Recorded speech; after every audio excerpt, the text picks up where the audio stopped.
Welcome to This Golfing Life. My name is Dan Davis, and each week I talk to a different guest about golf, life, and everything in between. Today's guest has been described as the high priest of a growing movement to restore the simplicity of golf as a stick and ball game that can be enjoyed wherever the sun shines and the grass grows. You could hit the ball, you could run the ball in from 100 yards. Obviously, it's not near the ocean, but it has an inland sort of Scottish feel to it.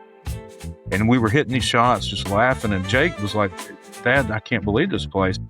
So we played all day, and I just became obsessed with it. I started going up there every weekend. Every weekend, I'd go up there and play all day. His second book, When Revelation Comes, is a heartbreaking but beautiful account of a redemptive trip to Scotland in the wake of a personal and family tragedy. It was shortlisted for the Herb Warren Wind Prize. And you can read it in the book. When we get to Dunaverty at the end, it just kind of all came crashing down. And it was kind of something that helped me in a way move on a little bit. But you don't ever fully move on from something like that, but you have to figure out a way to live. His new book, A Round of Scottish Courses, is a deeper meditation on his great passions in life, Scotland and its national game. Look at Shishkin and Corey, where you hit these shots up to the top of a shelf at the base of this volcanic rock. And, nobody would build something like that. I mean, that's what was there. And it was just the genius of people seeing this is going to be fun to hit this ball from this point to this point, and we're going to have a good time doing it. And you and I are so on the same page about that. So welcome to This Golfing Life, Mr. Jim Hartsell. Well, Jim, we're recording this podcast on the Saturday of the 154th Open Championship. Can you tell me what the 1977 Open Championship at Turnberry meant to you? Well, it's a good question, and I have to say I'm enjoying this one, and the way the course looks reminds me a lot of 77. Just beautiful brown and brownish green and ball running out in the fairway. I think Turnberry was drier, but it really is just it was my dad's favorite tournament. It became my favorite tournament, like a lot of children. They pick up on what their parents do. And I can remember watching I was young, but I was a golf nut from a young age. I can remember watching some of 75 when Watson won at Carnoustie. I can remember some of 76 when Miller won here. And then, Seve came out that year. But 77 is the one I just remember watching Saturday and Sunday with my dad. And I wrote about it a little. I've written about it a good bit, actually, because it just had such an effect on me. But, there was a player called Hubert Green that was from Birmingham who was he was kind of in the top 4 or 5. And my dad was really fascinated by him and pulling for him. So we watched Saturday, and that's when Nicklaus and Watson just went crazy and left everybody, way behind. And then Sunday was just those two. And I think it was just the fact that I was a big Nicklaus fan. He was on top of the world then.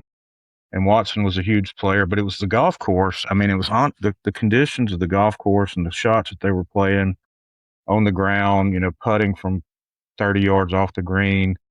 And just the beauty of it just really got me. And I just remember thinking clearly, I think I was 9 years old, maybe close to 10 at that point. And this is the way golf is supposed to be played. I mean, you hit there's sand flying when they hit the shots from the fairway, and the ball's rolling. You gotta allow for 30 yards of roll to get it up on the green. And at that point, I remember at the end of that, and everybody knows that Open, it just came down to that last hole, and Nicklaus made that putt, and then Watson had a 2 or 3 footer to win it. But I just remember at the end of that, my dad saying, we're going to go over there someday.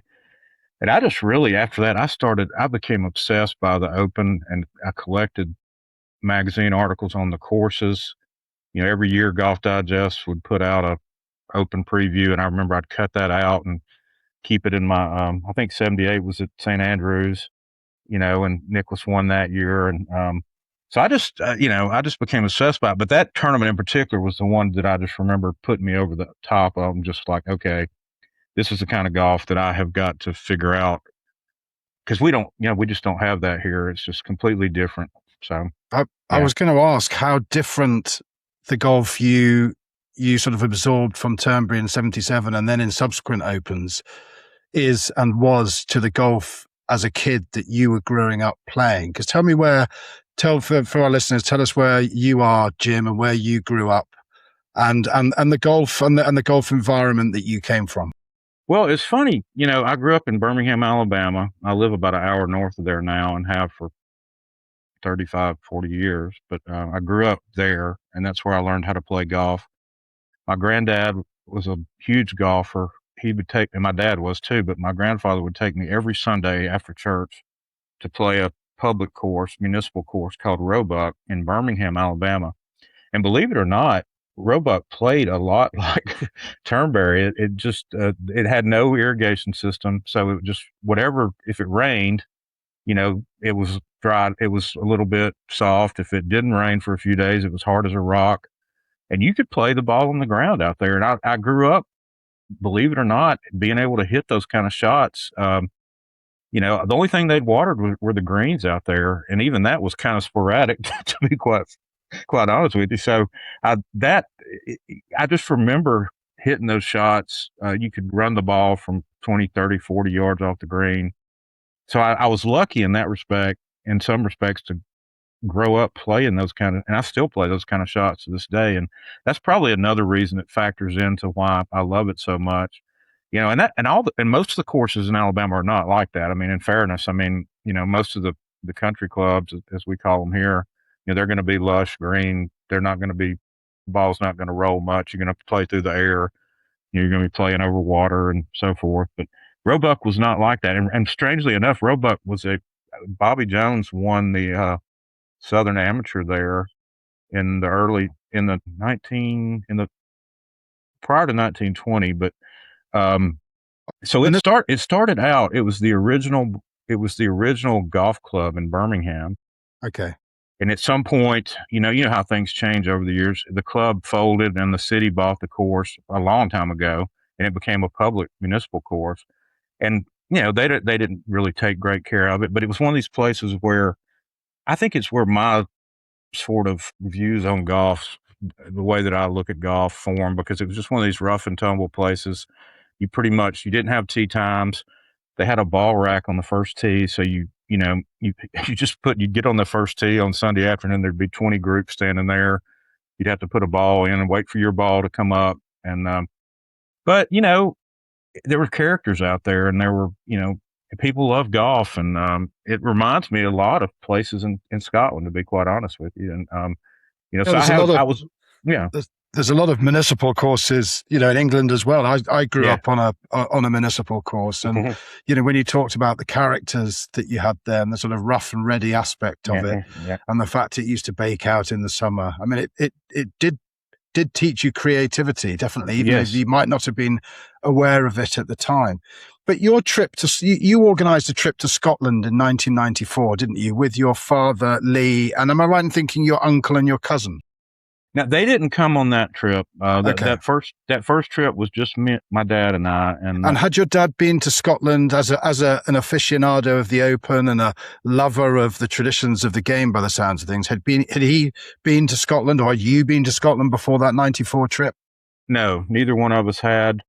My dad loved Bobby Jones. He loved Arnold Palmer. I mean, he loved the Open so much. He always talked about Palmer creating or saving the Open and winning it in 61 and 62. I remember that 77 tournament. He still thought Palmer was going to win. And I think Palmer came in the top 10 that year. But at any rate, he had not been, and I had not been. And we had talked about it that year, and it never happened until after I had graduated from college.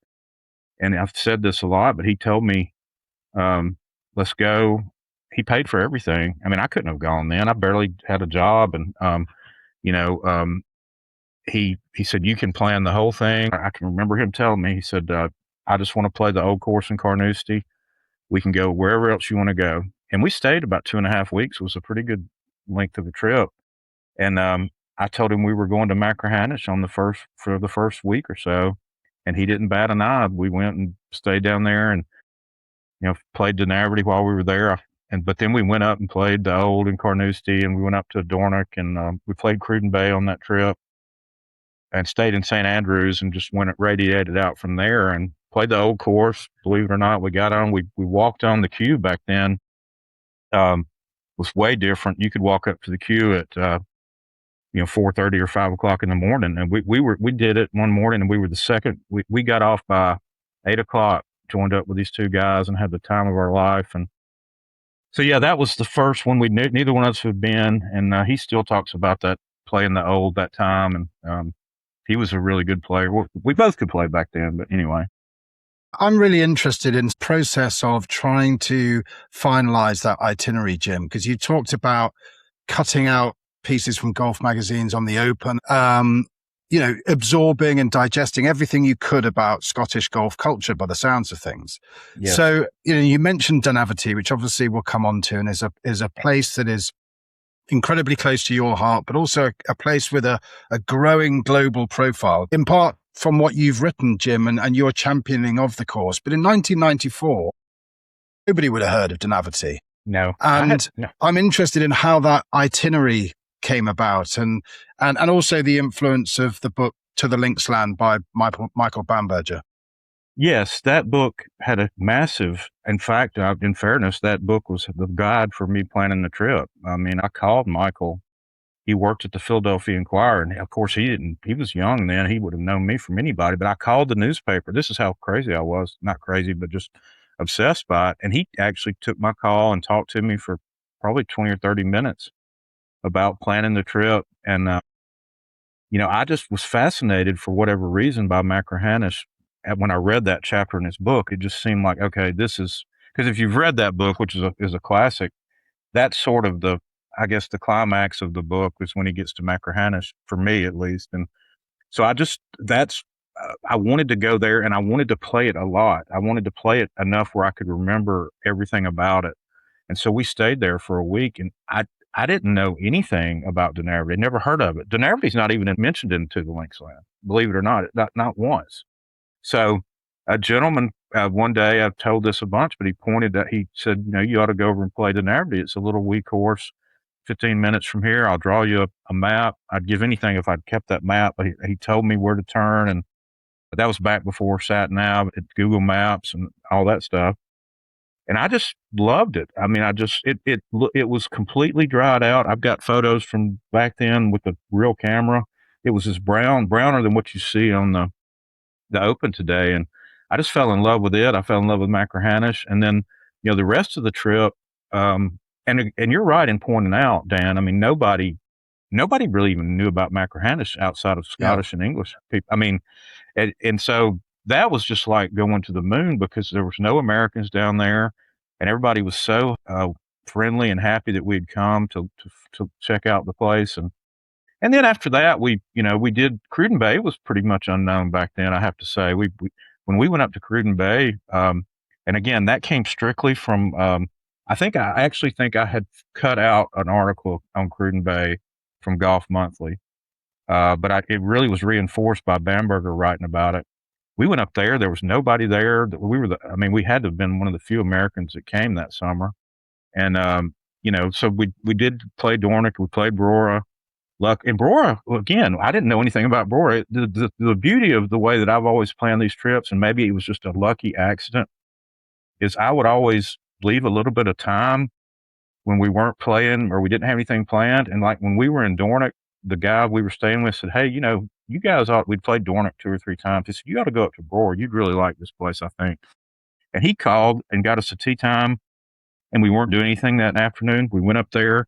So I found out about Brora, which I'd never heard of before. Now, Brora's as you point out, I mean, a lot of these places are more well-known now, but, so that's kind of how it happened. A lot of that was just people, word of mouth, people I met, and, planning it for a little sort of what I call just the random factors of chance allow things to happen while you're on one of these trips. So, yeah, that's kind of how it worked out. So I think it would be fair to say that having spent years anticipating this first experience of Scottish golf, your first experience of it was truly both mind-blowing and utterly spiritual.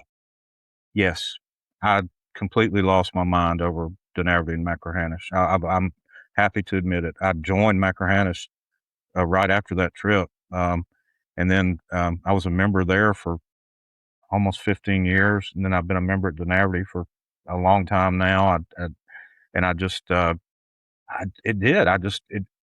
You know, there's obviously nothing even remotely like that in the U.S. I mean, you can talk about the Long Island courses all you want and so forth, but they're not like that. And, you know, it did. And then, and it's just hard to explain. I played a lot by myself. My dad would play once, and, you know, he was about my age now, and he'd go and do whatever in the afternoon. I'd play again. I played 54 one day at Dunaverty. I mean, at Machrihanish, we played 36 at Dunaverty one day. We just, I was young. I would just play all day and try to absorb the place and the essence of it. And just, you know, I think I just wrote this, not in the book, but just a story I had come out in Link's diary.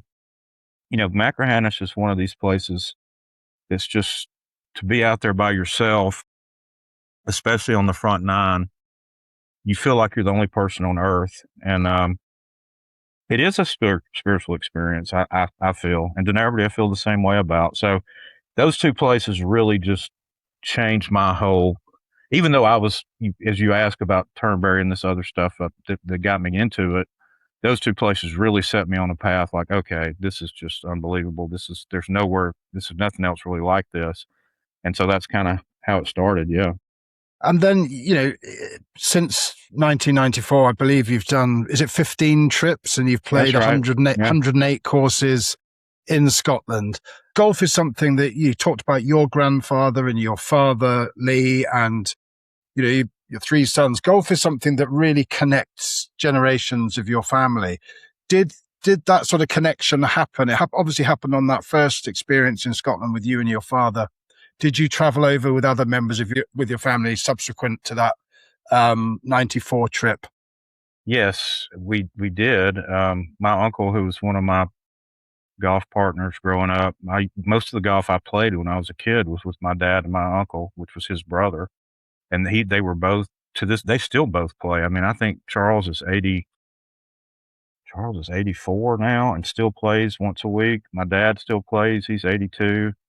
You know, but yes, the second trip, Charles went, and then a couple other trips, we added my son, who's a really close, he's my cousin, but he's more like a brother, really, Chris, and we grew up right next door to each other, playing golf together. And so that it has connected our family, and it's always been a way that we've sort of communicated through golf and, you know, through tournaments. You know, call my dad and say, hey, did you see what happened what Rory did today? Or did you see what Fleetwood did finishing up yesterday? You know, still to this day, that's how we talk about stuff. And then, you know, I've been able to take my son Jake over 3 or 4 times now. I think it's been maybe 4 times that he's been. And, you know, it's just something that has connected us. And my grandfather, who's been dead for a while now, but he loved golf so much. He played every Wednesday and every Sunday after he retired for probably, it must have been 15 years. I think he was 80 or 81 when he passed away, and he was still out there playing, and he loved it. And he loved, you know, he was from the generation that was in the wars and stuff. And, he had played a little bit of golf when he was stationed over in the UK. So he had that love for it too. And that was another little sort of thing that did it. And, but yeah, it's our whole family. So it's just, you know, when it gets in your blood, it's just something that gets passed down. My 2 sons that are here are still both play and love it. And, I'm hoping that their kids, you know, I hope it keeps going, because it's something that I love about this game. And it's one of the reasons, you know, golf has all these aspects to it, to me, that a lot of sports don't have. And that's why it's such a good venue for a subject for writing and philosophizing, if you will, like I tend to do when I write. So yeah, it's definitely a family sport. I wanted to talk to you about your first book, Jim, which I have to admit I haven't read, but I have read and listened to and watched a lot about the subject of the book. Your first book was called The Secret Home of Golf, and it's the authorized history of King Collins Golf and the creation of Sweetens Cove. Sweetens Cove has become an incredible sort of entity in modern golf. It's sort of hailed as one of the most significant designs and concepts of the last sort of 20 years. For those people who maybe haven't heard of Sweetens Cove, tell me a little bit about how you came to experience that unique place, and B, came to write about it. And actually, whether that was almost an extension of the things you described about Scottish golf that you found at Sweetens Cove. Yeah, I'm glad. Thank you for asking about it. That book means a lot to me. It was my first one. And, my son, Jake, in the early days of podcast, he sent me a podcast. It was one of the early Fried Egg podcasts. I think it's Fried Egg episode number 4 or something like that. And he sent it to me and he said, you ought to listen to this. It's about this golf course about an hour north of us, hour and 20 minutes. And, I had never heard of it. And so I listened to the podcast, and it was Rob Collins, the architect, who was, he was being interviewed by the guy from the Fried Egg. And they were talking about this course, and, it just sounded so interesting. And so I called Jake and I said, yeah, we're going to go up there next Saturday. And I knew nothing about it, didn't even know where it was.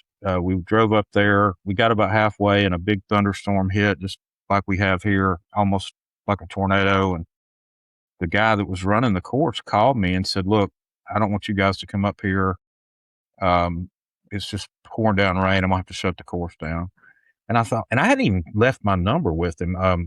And so he must have saved my cell phone number from when I called to see about getting a tee time. And as it turns out, getting a tee time was kind of a joke because there was nobody played there. And anyway, I told Jake, we turned around and came home, and I said, look, we're going to go back. This guy was so nice to call us off from driving all the way up there. So we went back the next weekend, drove up on this place. You kind of drive down this winding country road in this valley in the mountains. And all of a sudden you pull up on this place. And I got out of the car and I was like, oh my God. It reminded me of driving up to Cruden Bay before they had the big clubhouse there, or driving up to Machrihanish, and you see this course just laid out in front of you in a way that we don't get a lot here in the U.S. And I thought, this looks incredible. I mean, we hadn't even hit a shot yet. And the guy that was running it, a guy called Patrick Boyd, was sitting there by himself. They had this little utility shed that they use for their little pro shop, clubhouse, whatever you want to call it. And he said, hey, are you Jim? And I said, yeah. I mean, and there wasn't another car in the car park, which was just a gravel area, and except for his. And he said, I'm so glad you come up here. And he said, look, I feel, and I forgive me if I go on a bit, Dan, but he said, forgive me. He said, look, I feel bad about last weekend that you got rained out. You guys just go ahead and play. I'll charge you $10 for all day, I think is what he said. And I looked at Jake and I said, what is going on here? I said, something's not right. Anyway, we go out, and just the place was completely dried out. It was like what you see on TV today. You could hit the ball, you could run the ball in from 100 yards. It was just like it has a very Scottish. Obviously, it's not near the ocean, but it has an inland sort of Scottish feel to it. And we were hitting these shots, just laughing, and I'm like, and Jake was like, Dad, I can't believe this place, because there was nothing like it around us, not even close. So we played all day, and I just became obsessed with it. I won't go into too much more detail, but I started going up there every weekend. Every weekend I'd go up there and play all day until I was in my 40s then, and it wasn't easy to walk all day, but I'd do it. And I got to be friends. About the third or fourth time I went out there, Rob Collins was out there, and he met Jake and I, and he played 9 holes with us, and Rob and I became friends. And, a couple years after that, and I will say this, Dan, nobody was out at this place. I mean, the book, you can read the book and read the story of it. I mean, they were basically living off credit, and Rob was borrowing money from everybody he could borrow money from to keep the place running. And Rob Collins was the architect, wasn't he? And did it with Tad King, his partner, who was more on the construction side, I believe. That is correct. And Rob is now taken off. He's doing the new course at Dornick now. But anyway, This was their start, wasn't it? The start of their trajectory into the sphere of leading course architects. It was, and so to make a long story short, I had been writing some, and I'd always wanted to do it. I'd written several little stories for No Laying Up, their website, and had written some other stuff for different websites, just trying to start out. And I called Rob one day, and I said, "Look, I've got a crazy idea." And he's to his credit, he is one of the best people you'll meet. He said, "Well, I love crazy ideas. What do you got?" And I said, "I want to write a book about Sweetens Cove and about how this all happened and how you pulled this off." And he's like, "Let's do it."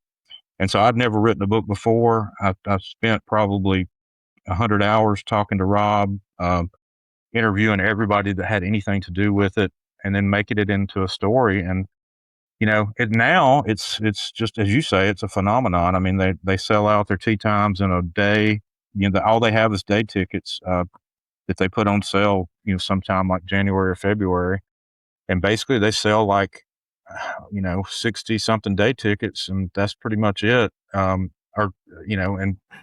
they sell out, and it's just a phenomenon, and it's changed a little bit, but it's things have to change to keep going, I think. And they're building a little short course now that I think is going to be 12 or 13 holes, which is going to be great. Well, that's music to my ears. Well, yeah, it's you would, this is right down your alley. I mean, it's going to be something like, let me think, it's something like yours on a larger scale. I mean, I think the holes are going to range from 80 to like 160, 170 yards. And I've seen they've been moving the dirt, and it's going to be really cool. But anyway, the place is just phenomenal. And I've had, I still go up there a good bit. It's pretty hot this time of year, but the fall, when it gets to September, October, November, it's just beautiful in this valley, and, nice and 50, 60 degrees Fahrenheit. And, which is good for golf. I was looking at the Sweetens Cove website today, and I can't remember if I said the title of the book, but it's called The Secret Home of Golf, and it's well worth looking up because Sweetens Cove is an amazing place. Not that I've been, but it's definitely on my list.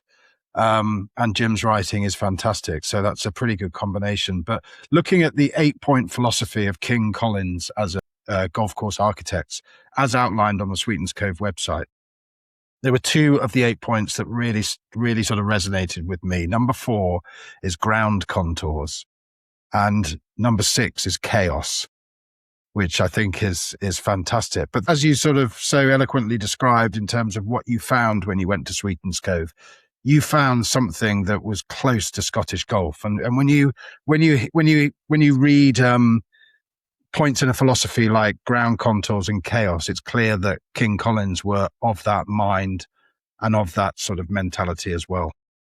Well, I love Rob. I think he's one of the best architects out there. And obviously with what they're doing now at Dornoch, and they're doing the new course at 7 Mile, where I think it's the 3rd course or 2nd course down there. I mean, he's made it now, but back then they were struggling to get recognized. And what he does, he's very talented at, and he loves it's in the book. I mean, he's really influenced by places like Prestwick and the Old Course, where it's all ground golf and contours and crazy stuff that could happen to you. And I mean, it just and the way that they are able to shape, I had this discussion with somebody recently that had read the book, one of my books, and we were talking about some of these newer courses in the UK versus the ones that have been there for 150 years. And, it's just tough to build something modern that can replicate the natural earth and the natural ground and so forth. And Rob, they're really good at it. I mean, you look at Sweetens and you think it's been there. I think I even say this in the book. It looks like it's been there 100 years, which is the highest praise I can give a place, because it looks like it's always been there. And it's got these beautiful natural contours that they've been able to make. And the greens are crazy, wild, like, some of the greens at Machrihanish or, Prestwick even has a couple that are like that. And and it's just about hitting shots and having a good time and playing matches. I mean, we almost always play match play when I'm there. We hardly ever keep the full score, which I love, and we play a lot of foursomes, which is my favorite form of golf. So it has a very Scottish feel to it and a UK feel. I don't mean to just exclude England and Wales and Ireland. I mean, but you're right. You're right about Scotland being different in that sense. You are right about that. Yeah. I mean, that more sort of egalitarian. This, it's not. This isn't a game for a certain class or classes of people. This is a game to be enjoyed, and that's. It feels like from everything that I've read and seen and watched about Sweetens Cove that their ethos is to ensure maximum enjoyment. That's the plan, is everybody have a good time. And, that's why they kind of limit because in fairness, it had gotten so popular after the book came out. I remember being up there on a Sunday afternoon with Jake, and it took us 2.5 hours to play 9 holes, which seemed like an eternity. And I remember I called Rob and I said, Rob, I hate to say this. I said, but I can't take this. I said, we're used to playing this place, playing 9 holes in an hour and 20 minutes. And, and he said, yeah, you're right. We're going to have to do something. We've got too many people out here. And they changed their format to just limiting the numbers. And so you can go out there, play all day, play fast. Later in the day, when people leave, you play cross-country holes. I mean, I think I've got a map in the book. There's so many alternate routings out there for different holes. I mean, I love that. Yeah. I mean, I remember Rob saying one time he thought there was 110 different holes or something like that. And, I mean, we'll actually play these alternate routings. I mean, I play a few tournaments up there during the year, and, one of the rounds we'll play a completely alternate route. I mean, like literally from holes that don't even exist. And it's just pure fun. They've got they've got a par 3 routing out there that's wonderful. So it's just, it does with your backyard and the things you love. I mean, you would love the place. I mean, I had a friend come over from Scotland last year and play in the big tournament with me in the fall, and he absolutely loved it. He's still talking about it to this day. And, so yeah, it's got that mentality to it. It's on the bucket list. You're listening to This Golfing Life, a Sounder podcast. Get 20% off your next basket at soundergolf.com using the code POD20. That's POD20. Jim, you finished that first book at an extraordinarily difficult and tragic time for you and your family, but your response, if you like, or your reaction to what happened to your family inadvertently led to the second book, didn't it? Yeah. The second book is called When Revelation Comes, and it's probably the book that you're best known for. It would be safe to say it's a fantastic book. It was shortlisted for the Herb Warren Wind Prize, and deservedly so. Can you talk to us a little bit about that process that led from your darkest time to your second book? Yes. It was horrible. I mean, for people that don't know the story, my son passed away unexpectedly, very young, and was a brilliant golfer. And I was just, when that happened, I was literally I had maybe a chapter left to go on Secret Home of Golf, or maybe we were editing it. We'd started some editing. It was almost finished. And I remember, of course, the first few days are a blur, but you didn't get out of bed. And I remember probably a week after it happened, I got a text from my publisher, who's become a good friend. And he said, I'm so sorry about what's happening. I said, I remember texting back. I said, I don't think I can finish this book. I said, I just don't think I can do it. And I remember he said, look, just take some time. You're going to find, he said something about you'll find your son on the golf course eventually. And I just remember when I was finally able to start getting out of bed and walking around again, I'm like, okay, I'm going to finish. I've worked on this book for 2 years. Jordan would not want me to just quit on this. And I finished it up, and it did pretty well. And, people seemed to love it and love the writing. And, that kind of encouraged me a little bit. And but I was still, it was still a very, very dark time. And I just remember, I got to do something. I got to do something else. I got to do something. I don't know what. And Scotland had always been the place where I've been the happiest, quite honestly. It's been my place to go to get away from everything. And I was lucky. I told my family, I said, look, I've just got to go. I've got to get out of here. And that book was doing pretty well, but it was sort of before podcasts like this and others had really taken off so much. So I wasn't doing a lot of publicity for it. And I just said, I'm going. And I went and stayed for over a month and just really didn't have a plan other than I stayed. A friend, a man invited me to stay with him, Robbie Wilson, down in Kintyre area. And I stayed with him for a good while. He'd go to work and I'd go up, I'd go play at Dunaverty and all day, or I'd go to some little Isle of Seal, just unknown course. And I have to tell you, Dan, I wasn't really planning. I hadn't really thought about the book at that point. I will say this. I mean, I've always kept fairly detailed diaries and notebooks when I go on these trips. So every night I'd come back to Robbie's house, or later on when I was traveling around and staying in these little hotels, I'd come back and write down everything that happened. I'd write down everybody I talked to, anything that seemed interesting or important, because I met a lot of people, talked to a lot of people, and the word kind of got out to some people about what had happened, because I had a little bit of that book had come out, and I had a little bit of a presence on Twitter and Instagram and stuff. And I started having people every once in a while say something to me about it, and how much they were sorry and how glad they were I was in Scotland. And it just meant there was something about that trip that just helped me.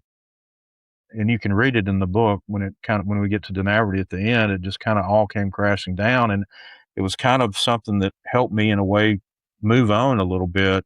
But you don't ever fully move on from something like that, but you have to figure out a way to live.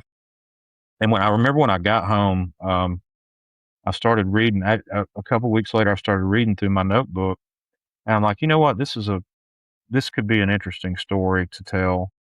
It might help some people. I love these places, and maybe there's a way I can make something good come of this disaster. And the first thing, and I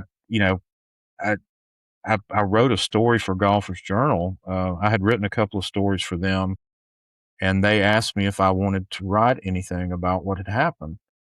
And I said, I don't know. Let me think about it. And I remember I got up one Saturday, like a Saturday morning, just like you and I talking here. And I wrote this story out, almost stream of consciousness, honest to God. I think it was close to 9,000 words.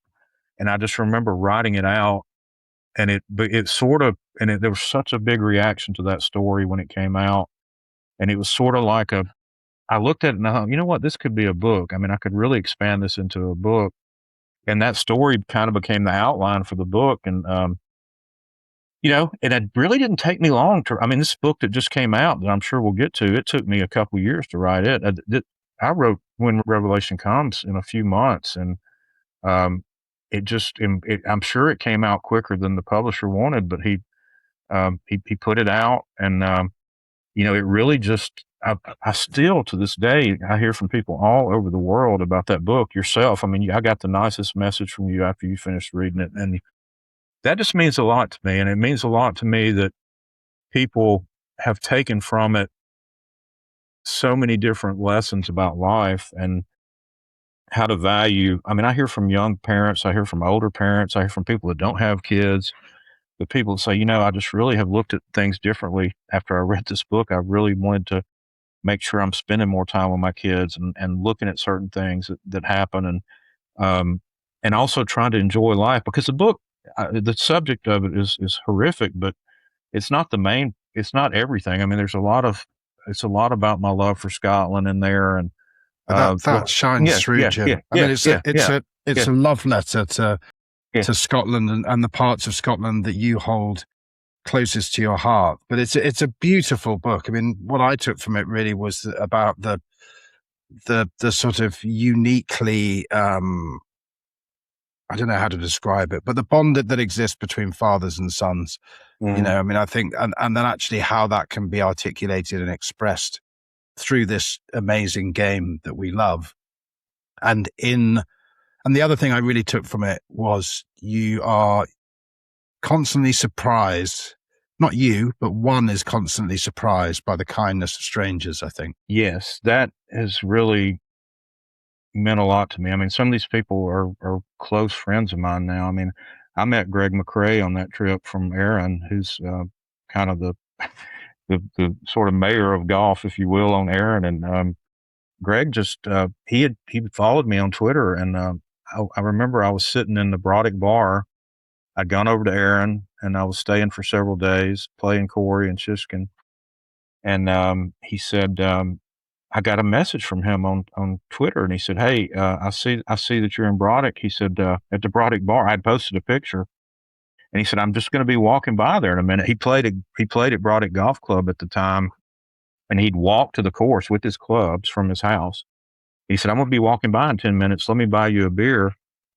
And he comes walking up to the Broderick bar with his golf clubs, sits his clubs down. We sit there for 2 hours over 2 or 3 tenants, and we are very close friends now. And he's the one that came over and played Sweetens Cove with me last year. And there's so many stories like that. I mean, people that I have met that have become friends, you know. Robbie Wilson was somebody that you met through Twitter, wasn't it? That relationship. And Robbie, as you said at the outset of discussing this book, was somebody who took you in and gave you sanctuary at probably the toughest time of your life and allowed you to start that healing process. He did, and I'll never forget that. I mean, it means, I stayed at his house for, over 2 weeks, and, he let me do whatever. We just, he'd go to work, and some days we'd play golf together if he didn't have to work. And I couldn't have done that trip at that time if I didn't have that kind of, I mean, that was the other thing. That was, having a place to stay, that didn't cost a fortune. And, but he was just, he was great to me. And he introduced me to, a lot of people. And, he just did a lot for me. He told me about like Isle of Seal. I mean, I'd been to a lot of these places over the years, but, I'd never been to Isle of Seal. And Robbie, we'd talk, he'd get home from work, we'd have a couple of beers, and he'd say, "What are you going to do tomorrow?" And I said, "Well, I don't know." And he said, "We got to drive up to Oban and, go eat at, Norrie's and, then go play Isle of Seal." And, I'd pretty much do what he said. And then, we went, he took off work and we went out to Isle of Colonsay and, we did a bunch of stuff together. Then I went off and went around all over Scotland, all to the way up on the moon, really up at Durness and Ray and Wick. And eventually I worked my way back down to stay out at Dunaverty Rock. And Robbie came and stayed with me, and we spent 3 or 4 days just playing Dunaverty. And, you can see in the book, and again, I think one of the points I've tried to make in my writing is there's an empathy that, at least in my mind, that Scottish people seem to have for suffering, that I think has come from their history, and they just seem to have this gene, if you will, where they have an empathy for people that are suffering like this. And so he did a lot for me, and he's a wonderful man, and he's a great ambassador for Kintyre, or especially Machrihanish golf. He plays with everybody that comes to Machrihanish, and from all over the world. He hosts people there and loves it. And but yeah, people like that it goes on and on. I mean, there's people have helped me, and especially the last 5, 6, 7 years. I don't have to. I stay with people at their house, and they cook for me, and it's just so I can go. That's one reason I'm able to go a couple of times a year. It's not that expensive because I'm if I can get a plane ticket and a car, I'm pretty much good to go. Well, I'd like to try and get you to the other end of the British Isles on one of your next visits, Jim. And I've been talking about this with your co-host on the Duffers literary podcast, Stephen Proctor, which is a great podcast for those who haven't found it, all about golf writing, golf literature. It's really excellent. But your latest book, Jim, A Round of Scottish Courses, really is almost an extension of, it seems to me, a lot of what you wrote about and discovered on that amazing trip that you went on for When Revelation Comes. And it's a hymn to all these wonderful golf courses that exist in Scotland that are so far off the big ticket itineraries that include the Muirfields, the Troons, the St Andrews, all those places which are wonderful. But this is almost the antithesis of that. They're described, I think, as the tiny chapels of golf, which I think is a wonderful line. Tell us a little bit about how your love for Scottish golf and, as you mentioned, their history, because the historical aspect of a lot of these little courses really comes out in this book, which is a celebration of 18 of your favorite courses in Scotland. Tell us how difficult it was to get it just down to 18. Yeah, it was tough. There's a book that I love by an Englishman called Patrick Dickinson, who was a wonderful poet, a great friend of Bernard Darwin's.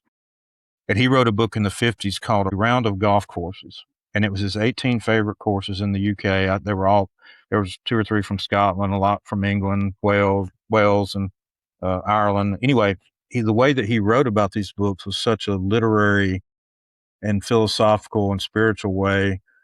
I had always had in the back of my mind, I might write a book that's kind of uses this concept, but it'd be my favorite 18 Scottish courses.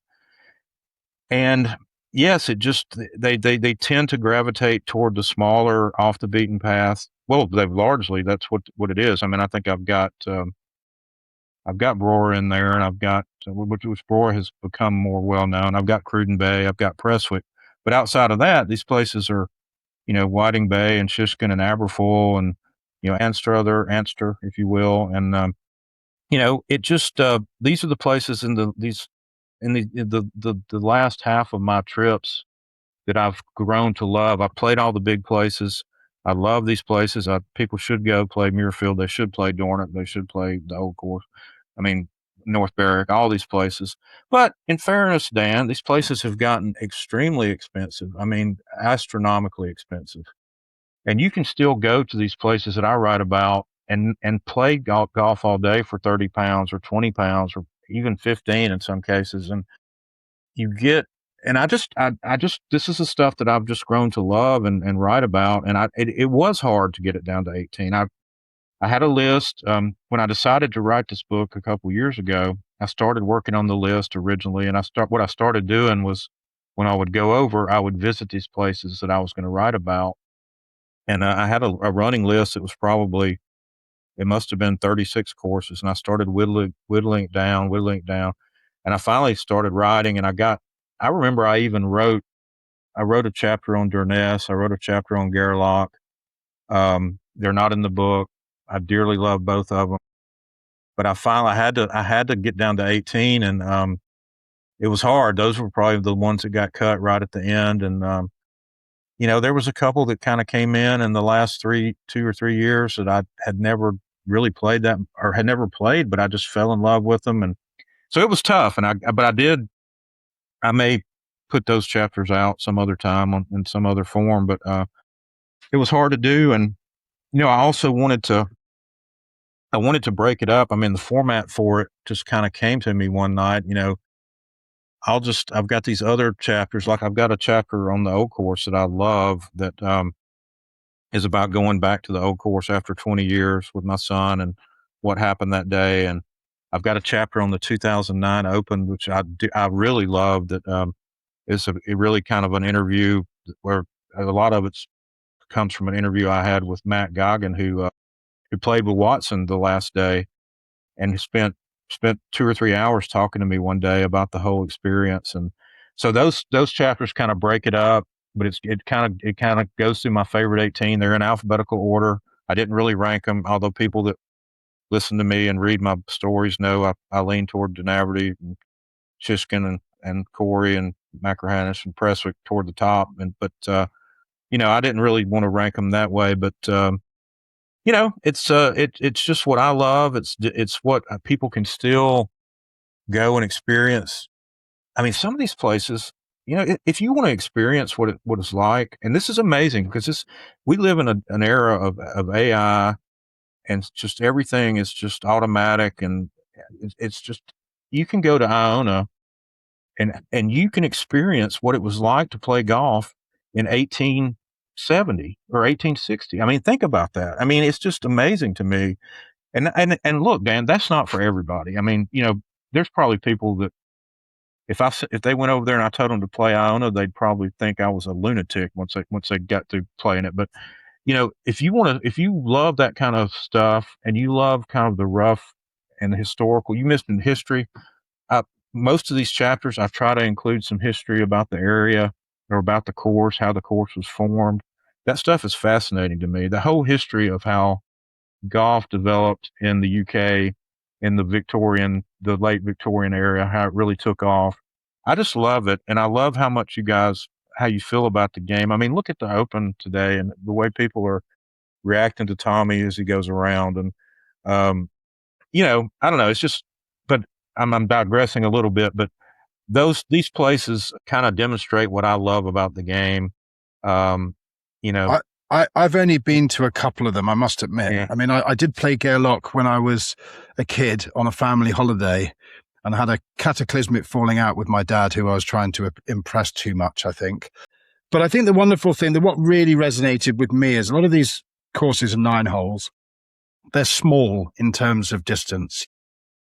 They might have a par 4 of 350 yards, or they might have a par 5, but they're predominantly par 3s. And they seem sort of iconoclastic now because they seem so different. But actually, this was how the game was played. And Yes. This is how people first interacted with the game. It's like, we'll find a piece of land. Sometimes the land will be better than other times, but we will create something here in which you can hit a ball over the landscape and try and get the ball in the hole in as few shots possible. And in a world we live in where, it seems that everybody is arguing about the architectural changes to Birkdale, sort of, as I described it, bald men arguing over a comb.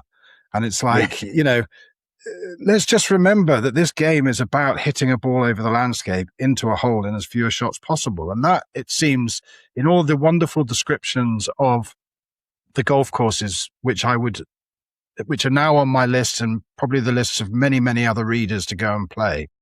That's what really shone out for me, that it was about play rather than, it was about playing the game with the emphasis on play. 100%. I mean, Dunaverty, which is my favorite place in the world, and Shiskin and Corey, these places, Dunaverty especially and Corey especially, they were just laid out by local people that wanted a golf course. I mean, some people in 1889 in Campbelltown and South End said, we need our own course. There's one going over at Machrihanish. We need one. And they just walked around and found the best green locations and kind of worked back from there. I mean, there was not an ounce of dirt moved out. If there has ever been any dirt moved at Dunaverty, I will start drinking whiskey at 11 o'clock this morning. I feel the same, Jim. I mean, I'm doing a short golf course for a friend of mine at the moment, and the first step is literally as it was with RNGC, creating my backyard golf course was, when my wife took me to the gate of the orchard when it was completely overgrown and said, "This is your golf course," and I just thought, well, there's a green immediately, and there's a green, there's a green, and then you do that and you start, and but this is how it's not always been about the Tom Dokes and the Gilhans and people like this. It's, golf is a much, much broader church than that. And I think your writing really emphasizes that. It is. I mean, look at Shiskin and Corey, where you hit these shots up to the top of a shelf at the base of this volcanic rock and play back down. And, nobody would build something like that. I mean, that's what was there. And, it was just the genius of people seeing, this is going to be fun to hit this ball from this point to this point, and we're going to have a good time doing it. And you and I are so on the same page about that. I love your course. I love looking at the photos. It reminds me of when I was a kid, I built a dirt green course in my backyard. I had a few holes, and then later on, Jordan and I, just right before he died, we built a little course in the backyard, and I love that aspect. It's like there's something, I write about this a little bit, but there's something about playing those kind of shots on this kind of landscape that brings back the kid, the childhood, the kid inside of everybody, the child inside of everybody, where you're just out and you say, okay, I'm going to hit this shot. Do you remember when you were a kid and you'd be with your friends and you'd play golf all day? And I know this is just for golf nuts, but I imagine it's just golf nuts that listen to a podcast. You're like right. This. and just sundry other nuts, to be honest with you. Yeah. But you get to the end of the day, and you're like, well, hey, nobody's here. Why don't we play from here over to the fifth green? Or why don't we play from here over to that? Was some of the most fun you've ever had in your entire life. So that kind of golf is what Dunaverty and Corey and Shiskin, to be fair, is really, how it started. And so I love it, and I love what you've done with yours, and the photos are just fabulous, and I love watching the events you have out there. And well, I hope, as I said, that Stephen Proctor, who's another fantastic author and journalist, who is your co-host on the Duffers Literary Podcast, and his next book, he's going to spend some time in the UK, and his second book, I think, which was The Long Golden Afternoon, the sort of story of English golf from 1864 to 1914, which is a fantastic book.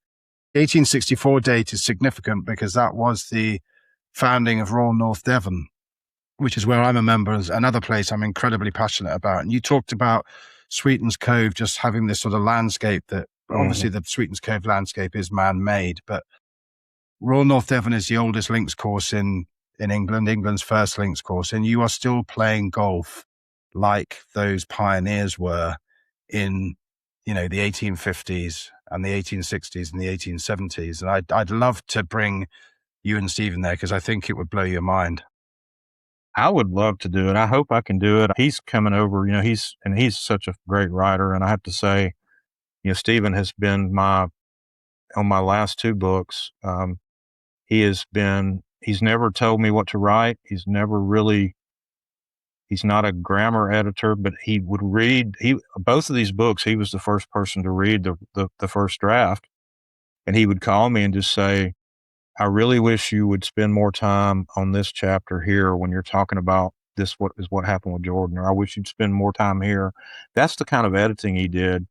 And he'd give me like 6 or 7 places to expand on, not telling me anything about what to write. And then I'd send it back to him. And so he's a great friend and he's a great editor. He spent his whole career as an editor, and he's a brilliant editor. And he's a great writer. And he's writing this book on Bernard Darwin, and he's going to be in England for quite an extended period of time. He texts me almost every day with excitement, like I'm going to Cambridge, I'm going to Oxford, I've got this set up, I've got that set up, I'm going to play the Sacred Nine. And well, so I'm going to be reaching out to Stephen to make sure, because Bernard Darwin described the journeys he'd made to Westward Ho to play at Royal North Devon as a reverent pilgrimage, which I guarantee you he's going there. But obviously you'll know this, Jim, because you're an inveterate collector of golf books and somebody who's steeped, as your podcast suggests, in golf literature. Horace Hutchinson, who was one of the great first writers about golf, learned to play at Royal North Devon. Yeah, I would love to get there. I would love to get to Aberdyfi. I would love to get to Brancaster. I'm going to try, if I can make it work, to meet Stephen for a little bit of his trip and maybe take this train trip with him that Darwin would take these, as you rightly described, would take the train out to these places. And, so he's kind of the king of golf riding, and, he's influenced Stephen a lot. But Stephen's going to try to recreate a lot of these experiences. And I know he'll want to play with you. And, he's so excited about the planning for this trip and the research going into it. He's doing his research now. I mean, the way he writes is he'll spend a year doing research, and when he feels like he's finished with his research, he'll start writing. He won't start writing until then. And so he's going to go to all these places, and I hope I can do it, because I have said this on a couple of podcasts. I've only played in England. I've played Birkdale, Lytham, Hoylake, and I played St. George's Hill one time when I was in London, and that which is not a bad foursome by any No, it's means, not bad. It's but not bad, but to I'm be fair. I'm missing so much and so much great golf and people. And English people have been so supportive of my books too, and so I'm hopeful. And if I do make it, I promise you, I'll let you know. And but Well, you can come and play another very, very small course then in RMGC as well, which is not too far away, given some of the mileage you covered in your various trips to Scotland. I would recommend these, the three books. Secret Home of Golf has had an incredible response, as you said, Jim. When Revelation Comes is just a fantastic, fantastic book. A beautiful piece of writing and very profound and very moving. And around the Scottish golf courses, I mean, if you don't know of these gems, these, as I said, the tiny chapels of golf, I love that line. Then this is the book. And also, what really comes across is your deepening connection with Scotland in these books. I mean, you talked about, even on these trips, taking notes at the end of every day. But it feels like your journeys into Scotland have just made this connection with the country deeper and deeper and deeper, to the point now that you really want to understand, where this caring, kind, empathetic nature of so many of the people you met came from, almost on a historical basis. yes, I have. It's not just golf. I mean, I have become obsessed, if you will, with the country. I love being there. I love all the areas. It's there's so many different areas that you go to that it's so much variety for a place that's, honestly. I mean, I live in such a massive, huge country. Scotland is about the size of one of our states, like Georgia or South Carolina, but you go from one place to another and you feel like you're in a different world. I mean, you go to Kintyre and the islands, and it's just a completely different world. People still speak Gaelic in some of these places. You go up to the Highlands and you feel like you're up at Durness and you feel like you might as well be on the moon. I mean, you just feel completely disconnected from the rest of the world. Then you go into some of these inland places like Glen Eagles and the mountains and Aberfoyle, and it's just, I love it. I love the people. I love the culture. I love the food. I have to say, I mean, a lot of my writing. I mean, in this new book, you'll see that I've got I've got some soup recipes in the book. Some of my favorite Scottish soups over the years, and so it's more than just it's gone way beyond golf. And that this book, I've really wanted to express that. It's not just golf is kind of the vehicle for meeting people and going to different places. I love some of the hotels. I write a lot about the Corey Hotel and some of the places these little country hotels that we don't, quite honestly, we don't have stuff like that here because, it's just a different culture. But, yeah, I love it. And I just, if you don't mind me mentioning, just, back9press.com is where you can get all three of these books. I mean, they're on Amazon, but, and other places, but back9, the number 9press.com. I only reason I do that is my publisher would kill me if I didn't. Well, also, they are, as the name suggests, they're great champions of golf writing. I appreciate those people who get behind writers and give them a platform, and they've done a great thing in recognizing your genius and publishing your work along with a lot of other people as well. Yeah, Jim deserves a ton of credit for starting this. I mean, the first book he published was The Secret Home of Golf. And, he has done such a great job of promoting great writing and great golf writing. And he's got so many good books out now with a variety of different writers, a variety of different topics. And I give him nothing but credit. And he's grown this company now, and these books are getting out. But yeah, I think he saw a need for something, and he has a passion about it because, like I said at the start of the pod, I think the golf lends itself to very literary writing. I mean, you got people like Bamberger and Lauren Rubenstein, and just beautiful lyrical writing, and something that I attempt to do a little bit in mine. And so yes, I'm so happy we're kind of still in this era of reading websites and just reading stuff on your phone. I like having a book in my hand still, and I'll always be that way. I hope the world never gets to the point where we don't have that, because we'll be losing something really critical. We certainly will. Well, Jim, thank you so much for your time. Thank you so much for the books as well. They're brilliant. I am going to get The Secret Home of Golf, because the way you talk about Sweetens Cove, and I was unaware of the condition of the place, if you like, or the state of the project when you first encountered it, which sounds even more fascinating. But thanks so much for your time. Definitely, if you haven't done so already, look up Jim Hartsell's books. You won't forget them. They stay with you for a very long time. Thanks for your time, Jim. Dan, thank you very much.